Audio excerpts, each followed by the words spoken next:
Hello everyone, welcome back to our YouTube channel. तो आज की इस क्लास में हम लोग सॉल्व करने वाले हैं क्लास 12 ज्योग्राफी सेंटम एग्जाम का आंसर की। जी हाँ, जिन्होंने अब तक एग्जाम नहीं दिया है ज्योग्राफी का सेंटम एग्जाम, तो इस वीडियो को पूरा देखिएगा क्योंकि जितने भी सारे सब्जेक्टिव क्वेश्चन है हम लोग इस वीडियो में कवर करेंगे। तो आपको क्लास के लास्ट तक बने रहना है। अगर क्लास अच्छी लगे तो आपको लाइक कर देना है, अपने दोस्तों में शेयर कर देना है, और जो बच्चे इस चैनल पर नहीं आ रहे हैं चैनल को सब्सक्राइब करके बेल आइकन को दबा लेना है। और जो अब तक ज्योग्राफी का यानी ऑब्जेक्टिव वाला क्वेश्चन नहीं दिखा है, आंसर की नहीं देखा, तो आप लोग देख लीजिएगा, प्ले लिस्ट में सब कुछ अपलोड किया हुआ है। तो चलते हैं हम लोग क्वेश्चन आंसर की ओर। तो आपको पे क्या करना है, सारे क्वेश्चन को ध्यान से देखना है और आपको नोट करते चलना है या आपको स्क्रीनशॉट ले लेना है। शॉर्ट आंसर टाइप जो क्वेश्चन है आपको यानी 20 क्वेश्चन पूछा जाएगा, जिसमें से आपको क्या करने हैं 10 ही क्वेश्चन के आंसर बताने हैं। तो मैं जो आपका इजी रहेगा आपके एग्जाम के लिए, तो मैं आपको 10 क्वेश्चन का आंसर बताऊंगा, आपको यही सेम टू सेम एग्जाम में लिख देना है और आपको पूरे मार्क्स मिल जाएंगे। चलिए यहाँ पे क्वेश्चन नंबर 1 में क्या है, मानव विकास के किन्हीं दो प्रमुख घटकों के नाम लिखिए। जी हाँ, तो यानी मानव विकास के जो दो प्रमुख घटक है उसका नाम लिखने के लिए बोला है। तो यहाँ पे आपको क्या लिखना है, किसी भी मानव को जीवित रहने के लिए मानव विकास की अति आवश्यक है। जी हाँ, तो मानव को जीवित रहने के लिए क्या है, मानव विकास अति आवश्यक है, एवं मानव विकास के लिए यह प्रमुख घटक आवश्यक है। जी हाँ, जैसे कि क्षमता हो गया और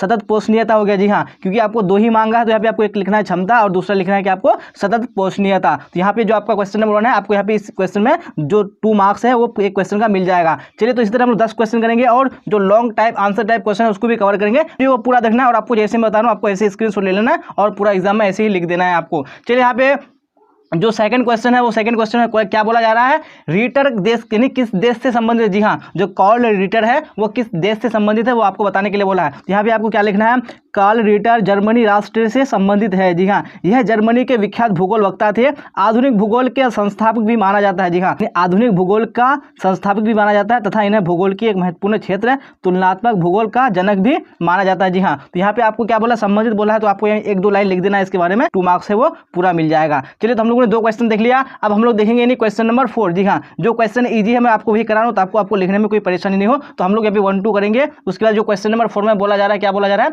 लिंग अनुपात क्या है। जी हाँ, इजी क्वेश्चन है, लिंग अनुपात क्या है। तो यहाँ पे हम लोग देख लेते हैं लिंग अनुपात क्या है।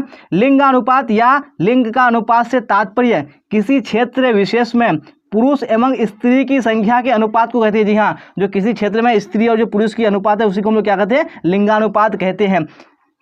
पढ़ाए किसी भौगोलिक क्षेत्र में प्रति 1000 पुरुषों के मुकाबले स्त्रियों की संख्या को इसकी इकाई माना जाता है। जी हाँ, तो आप यहाँ पे इसको भी लिख सकते हैं या ऊपर वाली लाइन को भी लिख सकते हैं, तो इससे आपको क्या मिलेगा, 2 मार्क्स मिल जाएगा। तो आपको ऐसे लिख देना है। चलिए, आप देख लेंगे अगला क्वेश्चन, नहीं क्वेश्चन नंबर हम लोग 8 देखेंगे। जी हाँ, मैं आपको बार बार बोल रहा हूँ कि आपको इस जो इसी क्वेश्चन है मैं वही क्वेश्चन आपको कराऊंगा ताकि आपको कोई दिक्कत ना हो। चलिए, क्वेश्चन नंबर 8 देखेंगे, क्या बोला जाए क्वेश्चन नंबर 8 में, भारत के 4 सूती वस्त्र उद्योग केंद्रों के नाम लिखिए। जी हाँ, जो 4 सूती वस्त्र उद्योग के केंद्र हैं उसके नाम लिखने के लिए बोला है। तो यहाँ पे कौन कौन से महत्वपूर्ण केंद्र है वो आपको नाम लिख देना है, जैसे मुंबई हो गया, अहमदाबाद हो गया, उसके बाद कोयम्बटूर हो गया, मदुरई, इंदौर। इसमें से आपको क्या करना है, सिर्फ 4 जो महत्वपूर्ण यानी केंद्र है उसी के आपको नाम लिख देना है, तो आपको 2 यानी जो 2 मार्क्स है वो भी मिल जाएगा। चलिए, उसी तरह अगला क्वेश्चन देख लेंगे हम लोग, क्वेश्चन नंबर 9। क्या है क्वेश्चन नंबर 9 में, चतुर्थक सेवाएं क्या है। जी हाँ, आपको क्वेश्चन रहेगा क्या, जो चतुर्थक सेवाएं है क्या है। मैं क्वेश्चन आपको दिखा नहीं पा रहा हूँ, जो मैं आपको क्वेश्चन बोल रहा हूँ आपको क्वेश्चन नोट कर लेना है, आपको आंसर भी नोट कर लेना है, आपको एग्जाम में ऐसे ही लिखना है। चलिए, देखेंगे हम लोग चतुर्थक क्रियाएं किसे कहते हैं।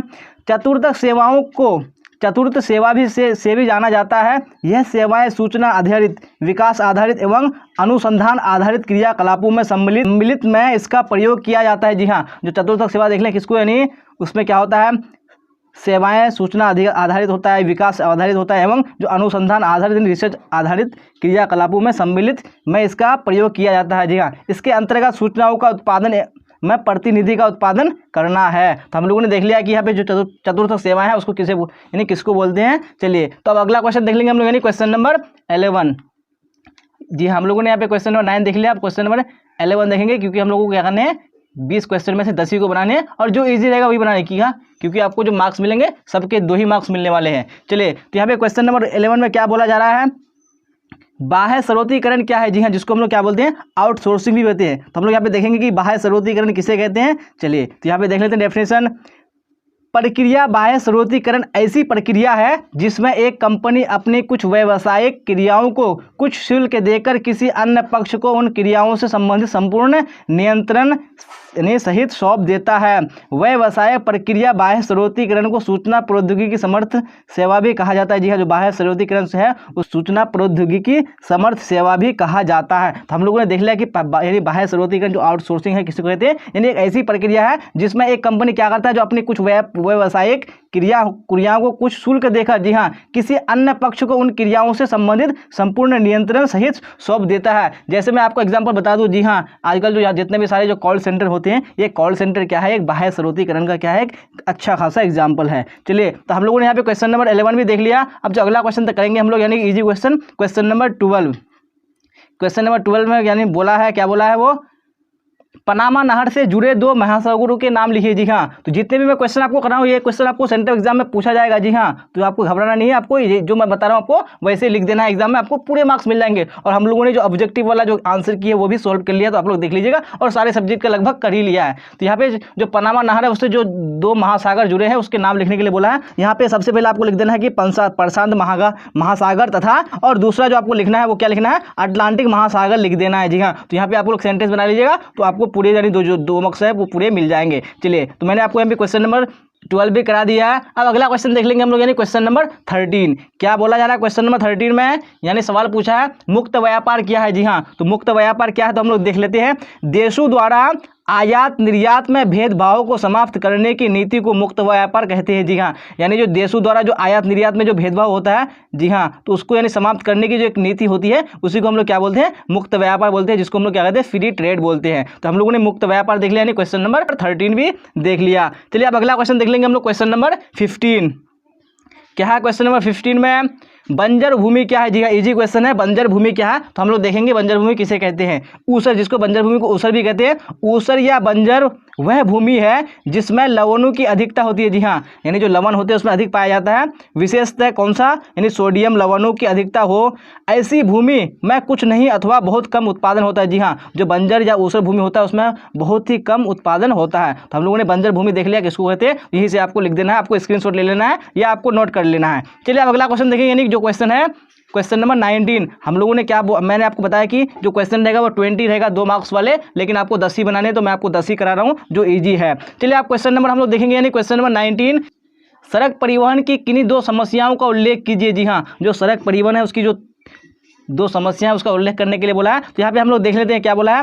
भारत में अधिकांश सड़कें एक हरी और ऊंची होती है। जी हाँ, क्या होती है, एक हरी यानी एक ही तरफ से चलने की होती है, और क्या होती है, ऊंची नीची होती है, ऊबड़ खाबड़ होती है, जिन पर दुर्घटना अधिक होती है। यानी 2 समस्या लिखने के लिए बोला है, जिन पर जो होती है दुर्घटना काफ़ी अधिक होती है, तथा वाहन शीघ्र खराब हो जाती है। जो वाहन होते हैं, जो गाड़ी होते हैं, वो शीघ्र जल्दी खराब हो जाते हैं।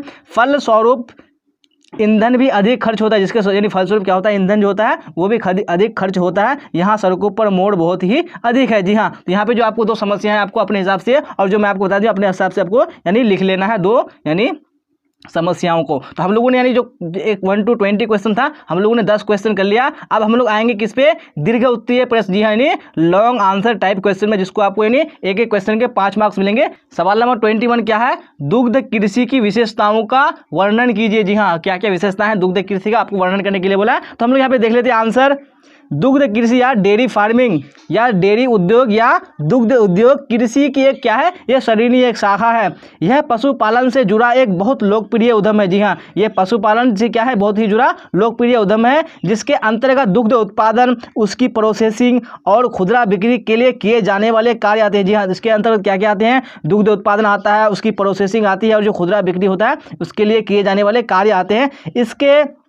इसके वास्ते गाय, भैंसों, बकरियों या कुछ के अन्य प्रकार के पशुधन के विकास का भी काम किया जाता है। अधिकतर डेयरी फार्म अपनी गायों के बछड़ों का गैर दुग्ध उत्पादक पशुधन का पालन पोषण करने की बजाय सामान्यतः उन्हें मांस के उत्पादन हेतु विक्रय कर देते हैं। जी हाँ, तो कुछ क्या कर देते हैं, यानी उसके जो मांस के मतलब मांस के लिए उसको क्या करते हैं, यानी बेच देते हैं, किसके, यानी गाय भैंस के बछड़ों को। चलिए अब देखेंगे हम यहाँ पे अगला, यानी क्या बोला जा रहा है, डेयरी फार्मिंग के अंतर्गत दूध देने वाले मवेशियों का प्रजनन तथा देखभाल, दूध की खरीद और इसकी विभिन्न डेयरी उत्पादों के रूप में प्रोसेसिंग आदि कार्य सम्मिलित होते हैं। तो हम लोगों ने देख लिया कि जो दूध कृषि यानी डेयरी फार्मिंग है उसकी क्या क्या विशेषता है, उसमें क्या क्या होता है। तो यहाँ पे आपको लिख देना है और आपको जो 5 मार्क्स है वो पूरे मिल जाएंगे। तो आपको ऐसे लिख देना है जैसे मैंने आपको बता दिया। अब जो आपको दूसरा क्वेश्चन पूछा जाएगा यानी क्वेश्चन नंबर 24 में क्या है, भारतीय कृषि की 5 विशेषताओं का वर्णन कीजिए। जी हाँ, जो भारतीय कृषि है उसकी 5 विशेषताएं क्या क्या है उसका वर्णन करने के लिए बोला। तो हम लोग 5 विशेषताओं को देखेंगे। सबसे पहले हम लोग क्या देखेंगे, खाद्यान्न की प्रधानता। जी हाँ, जो भारतीय कृषि है वो क्या है, खाद्यान्न की क्या है, प्रधानता है। देश की कृषि खाद्यान्न प्रधान है क्योंकि विशाल जनसंख्या के लिए भोजन जुटाना मुख्य लक्ष्य है। जी हाँ, जो भारत की जनसंख्या जितना है उस हिसाब से यानी भोजन जुटाना भी क्या है, मुख्य लक्ष्य है।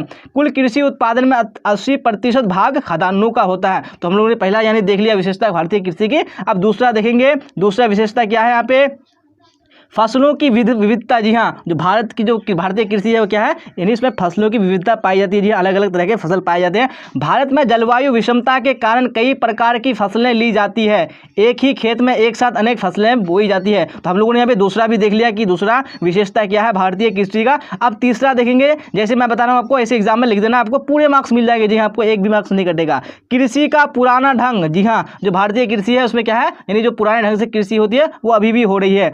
देश में आज भी कृषि पुराने ढंग से की जाती है। मशीनों का प्रयोग नगण्य है। जी हाँ, बहुत ही कम मात्रा में मशीन का यूज हो रहा है। खाद का प्रयोग कम होती है और कृषक नहीं वैज्ञानिक विधियों को अपनाने में हिचकते हैं क्योंकि अधिकांश भारतीय ग्रामीण किसान क्या होते हैं, निर्धन व अशिक्षित होते हैं। तो हम लोगों ने तीसरा विशेषता भी देख लिया। अब चौथा देखेंगे, चौथा में क्या है, कृषि मानसून। भारतीय कृषि पूर्णतः मानसून जलवायु पर आधारित है। जी हाँ, किस पर आधारित है, मानसून जलवायु पर आधारित है। मानसून की अनिश्चितता के कारण कृषि प्रभावित होती है। जो मानसून है उसकी जो अनिश्चितता है उसके कारण क्या कृषि क्या होती है, बहुत ही प्रभावित होती है। हमारे देश की जलवायु मिट्टी वर्ष भर कृषि कार्य के लिए उपयुक्त है। जी हाँ, पूरे साल वो कृषि कार्य के लिए क्या है, उपयुक्त है, अच्छे है। लेकिन वर्षा न होने पर एक ही फसल मिलना कठिन हो जाता है। तो हम लोगों ने चौथा विशेषता भी देख लिया। जो आखिरी विशेषता देख ली, पांचवा विशेषता क्या है, कृषि जोत का छोटा आकार। जी हाँ, क्या है, कृषि जोत का छोटा आकार। भारत में कृषि जोत या खेतों का आकार क्या होता है, छोटा होता है। देश में कृषि योग्य भूमि भौतिक, पारिवारिक, आर्थिक, सामाजिक आदि कारणों से क्या होती है, छोटे छोटे खेतों में यानी खेतों में बटी हुई है। इस पर आधुनिक ढंग से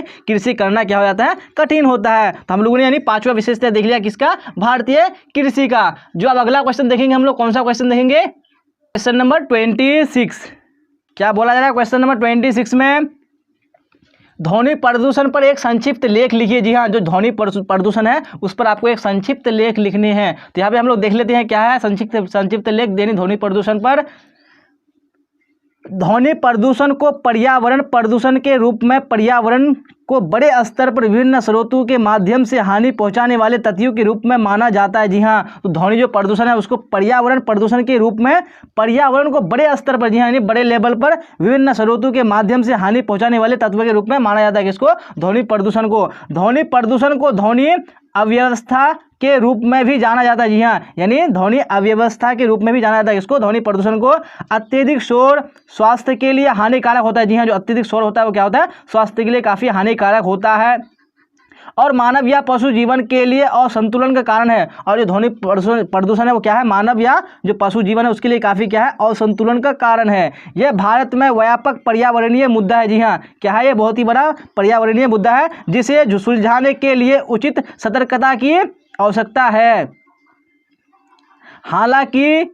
हालांकि यह जलवायु, मृदा प्रदूषण आदि से कम हानिकारक है। लेकिन जो ये यानी हानिकारक है वो जलवायु और जो मृदा प्रदूषण उससे कम हानिकारक है। तो हम लोगों ने देख लिया यानी जो ध्वनि प्रदूषण किसे बोलते हैं, हम लोगों ने एक संक्षिप्त लेख लिख लिया। जी हाँ, तो हम लोगों ने देख लिया कि जो आपका जो शॉर्ट आंसर टाइप क्वेश्चन आपको यानी 1 to 20 यानी 20 क्वेश्चन पूछा जाएगा जिसमें से आपको यानी 10 क्वेश्चन के आंसर देने हैं। और जो आपका यानी लॉन्ग आंसर टाइप क्वेश्चन है जिसमें से आपको यानी 6 पूछा जाएगा जिसमें से आपको 3 बनाने हैं। तो हम लोगों ने यानी 3 क्वेश्चन देख लिया लॉन्ग आंसर टाइप का और देख लिया हम लोगों ने 10 क्वेश्चन किसका, यानी शॉर्ट आंसर टाइप का। तो आप लोगों को इसी तरह लिख देना जैसे कि मैंने आपको बताया, आपको पूरे मार्क्स यानी एग्जाम में मिल जाएंगे। चलिए, तो आज की क्लास में बस इतना ही। आप इसी तरह के सारे सब्जेक्ट का यानी सब्जेक्टिव आंसर की चाहते हैं तो आप लोग कमेंट बॉक्स में बताइएगा कौन से सब्जेक्ट का मैं लेके आऊँ।